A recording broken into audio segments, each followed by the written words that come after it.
मेरे जो आप सब मेरे ही हैं, इसलिए एक बात खुल के कहना चाहता हूं आप लोगों को।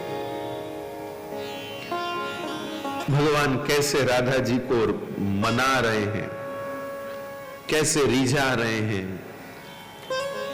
उनके साथ जो एक अंतरंग प्रेम की चल रही है छेड़खानी, ये समझ जाओ आप। अब ये चीज ऐसी की ऐसी किसी कोई लौकिक नायक नायिका की अगर याद की जाए तो मन में काम का उद्दीपन होगा। ये बिना शर्म के मैं बोल रहा हूं आपसे, तो ये सब काम का उद्दीपन होगा। सिनेमा में कोई हीरो हीरोइन गले मिल रहे हैं और कोई अपना वैसा कुछ, तो उसको देख करके चित्त में काम ही जगेगा कि ओम नमो भगवते वासुदेवाय, ओम नमो भगवते वासुदेवाय, मन में काम ही जगेगा। लेकिन उस परिवेश में नहीं, लेकिन एक अलग परिवेश में ऐसी कुछ रचना, ऐसे ही कुछ क्रम ठाकुर जी प्रकट करते हैं प्रिया जी के सामने।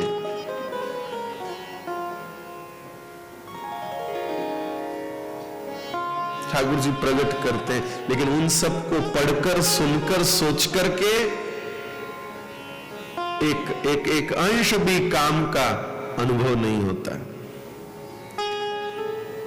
इसी से यह प्रमाण है कि यह ब्रह्म की परछाई लीला है।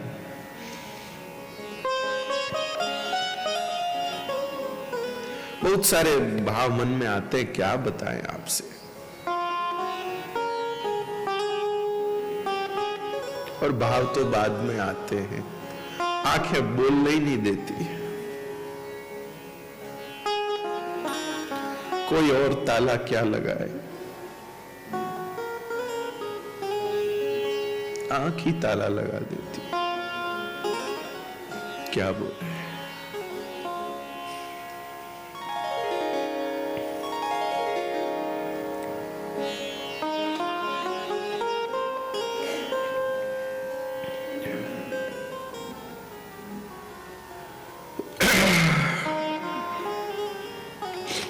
तो सुनिए कृपानाथ,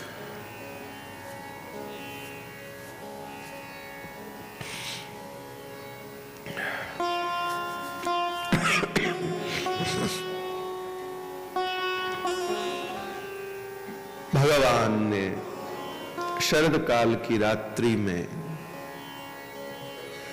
वेणुनाद किया।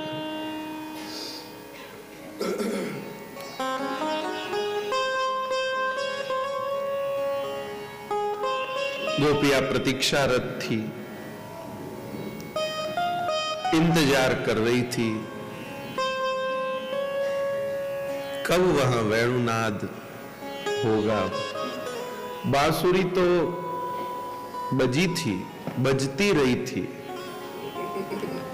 लेकिन वह संकेत नहीं मिल रहे थे वेणुनाद में, जो संकेत यह कहे कि अब चली आओ।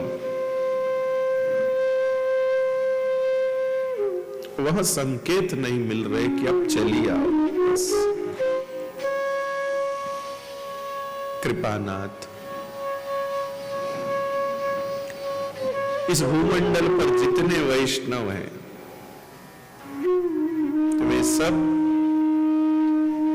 उसी संकेत के इंतजार में धरती पर बैठे रहते हैं, और जो कुछ भी कर रहे हैं, आ रहे हैं, जा रहे हैं, आ रहे हैं, जा रहे हैं, कुछ काम कर रहे हैं, वो सब अपनी चित्त की उस प्रीति को ढके रहने के लिए कर रहे हैं। कृपानाथ, कोई वैष्णव लौकिक कार्य कुछ करते हैं, किसी के कोई मायरा भर रहा है, कोई अपने बेटी के शादी का प्रबंधन कर रहा है, कोई वो कर रहा है, तो कुछ लोग कहते हैं ये तो प्रपंच में फंसे हो। नहीं जी, ये प्रपंच नहीं है। ये सब नाटक दिखा के वो अपनी प्रीति को ढक के रख रहे हैं। कौन समझेगा उनके चित्त के भीतर विराजमान प्रीति की उस ऊंचाई को? कोई नहीं समझ सकता। अजी मैं ज्यादा बोल रहा हूं ये भी समझ लीजिएगा, लेकिन कभी कभी मुझे लगता है जो वैष्णव ज्यादा प्रपंची लग रहा है उसके अंदर ज्यादा प्रीत है, ऐसा कभी कभी मुझे लगता है। वो ज्यादा नाटक दिखा के अपने प्रीति को ढक रहा है। हम लोग सोच रहे हैं कि ये तो फंसे हुए हैं, ये तो भटके हुए हैं, ये तो इधर उधर वो हो रहे हैं, लेकिन कोई नहीं समझ सकता कि ये सब दिखा दिखा के वो बेचारे अपनी प्रीत को ढक रहे हैं। क्यों? क्योंकि जगत को थोड़ी भी प्रीत की भनक लग गई तो फिर वहां रास में अंतराय आएगा। प्राण प्यारे को बिल्कुल भी नहीं सुहाता, प्राण प्यारे को बिल्कुल भी नहीं सुहाता कि जो मेरे हैं वो मेरी और उनकी जो प्रीत है उसका खुलासा वो कहीं अन्य के आगे करे। आपके श्रीमान जी के साथ रात्रि में कोई बहुत अंतरंग वार्ता हुई हो, सुबह सुबह आप खिले खिले से रहे और वो कोई पूछ ले क्या हुआ और आप उनसे कह देवे कि ऐसा ऐसा सब हुआ, तो आपको लगता है कि आपके प्रियतम आगे से आपके साथ सहज हो पाएंगे? नहीं होंगे। इसलिए ये सब तो ढकना है। बाकी तो जितने ये भूमंडल के वैष्णव हैं ये सब उसी बांसुरी के संकेत की आवाज का इंतजार कर रहे हैं कि अब चलिए आओ। इसलिए वैष्णव का देह विसर्जन कोई शोक का विषय नहीं है, कोई शोक का विषय नहीं है। अरे उसको संकेत आ गया, अब चलिए आओ, अब चलिए आओ।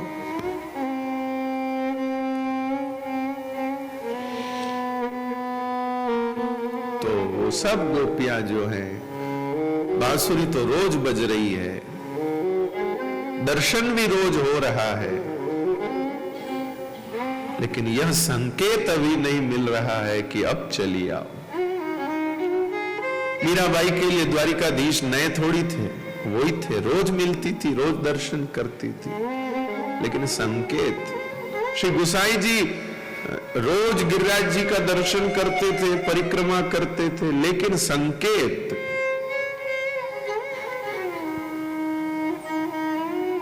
अब चलिए आओ।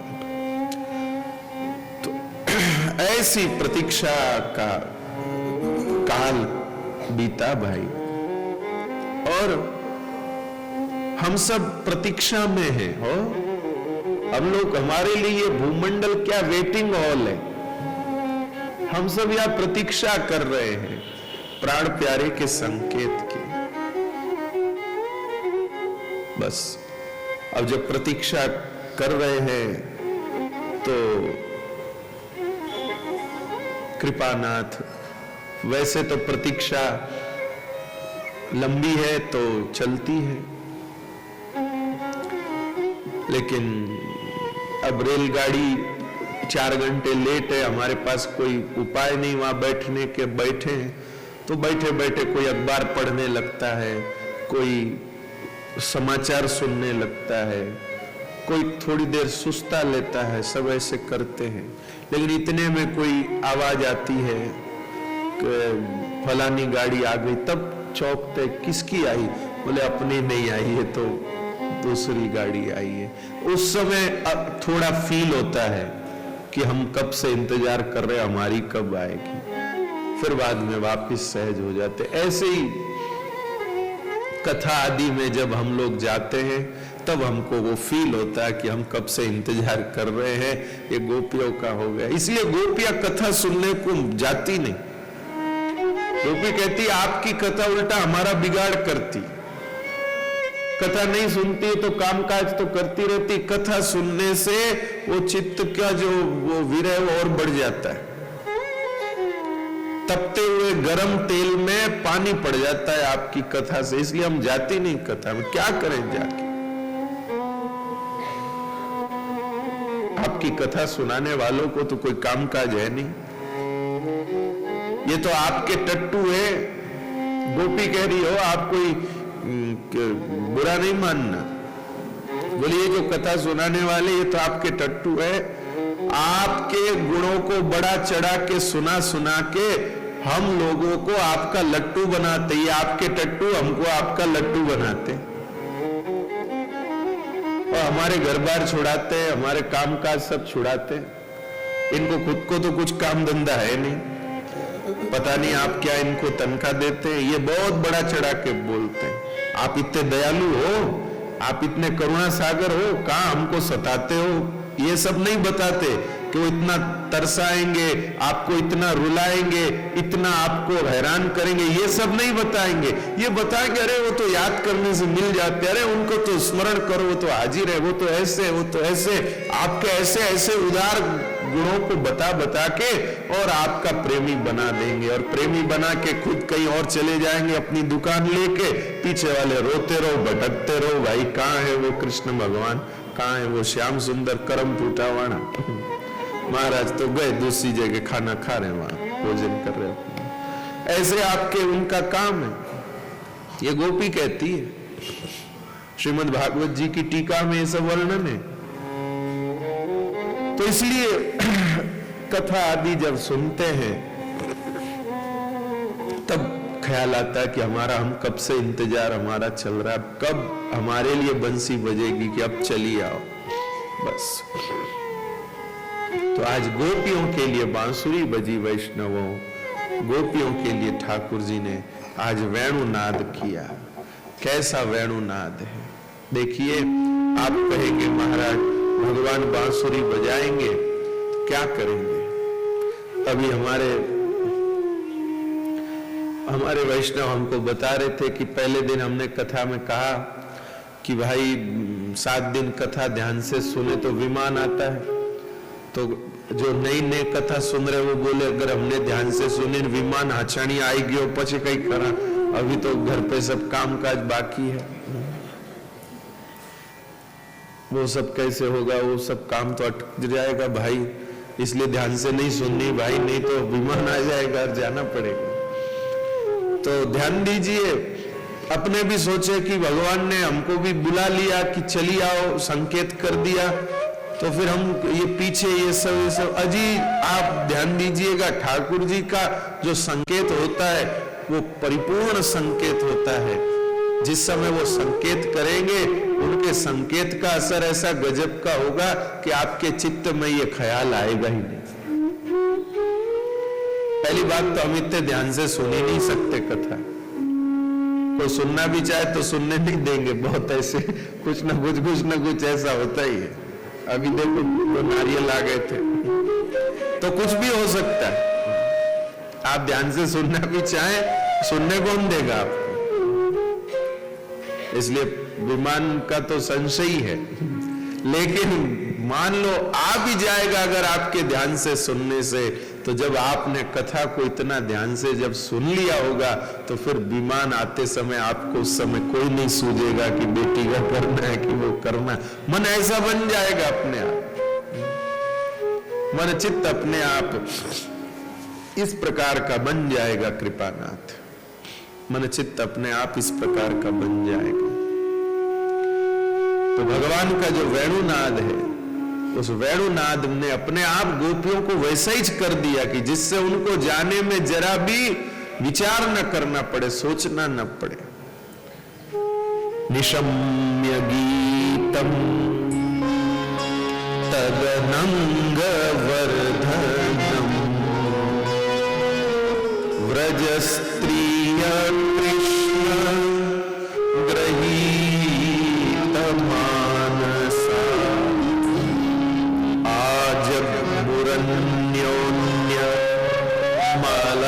स्थितोद्यमा स यत्र कान्तो जवलोलकुण्डला निशम्य गीतं तदनङ्गवर्धनम् व्रजस्त्रिय कृष्ण गृहीत मानस। ध्यान दीजिए, पहले हमारा मानस श्री कृष्ण का आलिंगन करे, फिर श्री कृष्ण हमारा प्रत्यक्ष आलिंगन करे। पहले हमारी मति श्री कृष्ण को स्वीकार करे।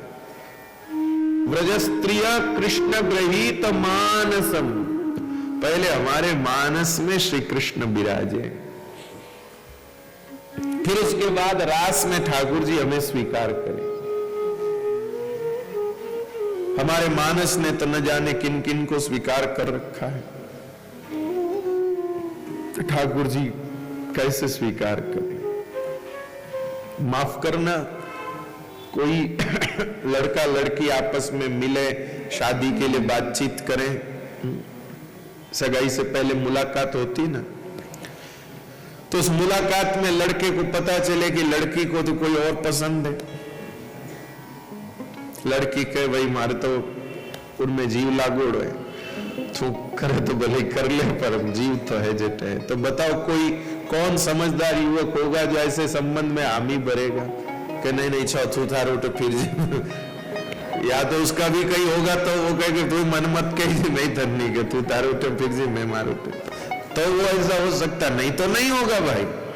नहीं तो कौन समझदार युवक है जो ऐसा कहेगा कि मुझे स्वीकारी।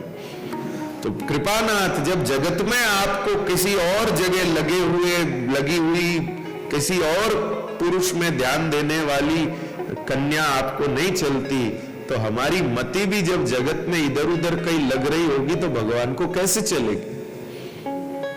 भगवान कैसे उसको कहे भाई जब तुम्हारी मति का पहले ही कहीं चक्कर चल रहा है तो मेरे खाते में क्यों देते, मेरा बिगाड़ होगा। ठाकुर जी कैसे स्वीकार करें। इसलिए ध्यान दीजिए, पितामह भीष्म भगवान श्री कृष्ण को तो कब से जानते थे भाई। अगर उनको अपनी मति भगवान को सौंपनी होती तो कभी भी सौंप सकते थे, लेकिन उन्होंने युद्ध के मैदान में जब बाणों से पूरा शरीर छलनी हो रखा है, उस समय ठाकुर जी को कहते इतिमति रूप कल्पिता वितृष्णा भगवती सात्वत पुंगवे विभुम्नि। उस समय अपनी मति को अर्पण किया कि अब मेरी मति, क्यों बोले अब तक मेरी मति के कई चक्कर चल रहे थे, कौरवों के प्रपंच, पांडवों के प्रपंच, न जाने कितने कितने। अब मेरी मति जो है वितृष्णा, अब मेरी मति में कोई चक्कर नहीं है, अब मेरी मति एकदम पवित्र, अब आप इसको स्वीकार करिए, अब आप इसको स्वीकार करिए भाई। तो इसलिए ध्यान दीजिए, सबसे पहले हमारा मानस श्री कृष्ण को स्वीकार करे। अपन कहे कि महाराज हमारी क्या सामर्थ्य कि हम श्री कृष्ण को स्वीकार करें, अजी वो बड़े हैं, वो कर ले तो सब हो गया। अजी नहीं, ये बात नहीं। यहां पर ये सौदा जो है ऐसे नहीं होता है, यहां बराबरी का काम। आपका मानस श्री कृष्ण को स्वीकार तो करे। मानस में कुछ और कुछ रहा प्रबंधन तो भाई आपका दाम्पत्य नहीं जमेगा। चाहे लड़के के भी कुछ और हो, लड़की के भी कुछ और हो, तो दाम्पत्य पटरी पर नहीं चलता, दाम्पत्य पटरी पर नहीं चलता। इसलिए भैया व्रजस्त्रिय कृष्ण गृहीत मानसम, ब्रज की जो गोपियां हैं उनके मानस में श्री कृष्ण विराजमान हुए हैं। कृष्ण गृहीत मानसा है, ये गोपियों का एक नाम भी आप रख सकते हैं, चाहे कृष्ण गृहीत मानसा, जिन्होंने अपने मन से श्री कृष्ण को ग्रहण किया है। कृपानाथ। मंत्र सुनते हैं तो कान से श्री कृष्ण को ग्रहण करना, लेकिन जब भाव बनते हैं तो मानसा, कृष्ण ग्रहीत मानसा, जिन्होंने अपने मानस से श्री कृष्ण को ग्रहण किया है। अब उन गोपियों के चित्त में उद्दीपन हो गया, भगवान से मिलने का भाव बन गया कि अब हमको जाना है। तदनंग वर्धनम, उनके भीतर एकदम यूं वो हो गई कि अब तो जल्दी से जल्दी पहुंचना है, जल्दी से जल्दी पहुंचना है।